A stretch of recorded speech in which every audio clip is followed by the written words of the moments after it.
এয়া সৰ্পবন্ধু বিপিন দাস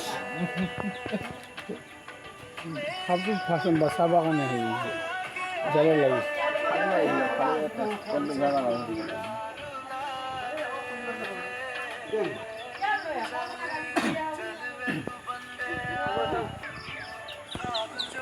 এই কান্ধটো ধৰি আধাহে লাগিছিল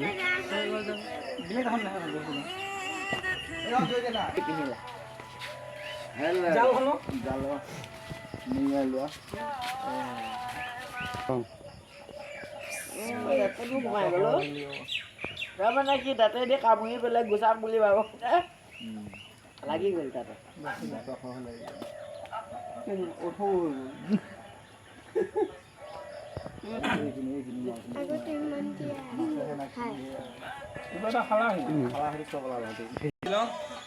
গাঠি দি পেলাই গটা কৰি পেলাই ৰাস্তাত এৰি দি থৈ দিছিলো জানা নোৱাৰা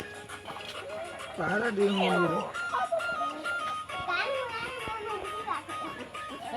দি দে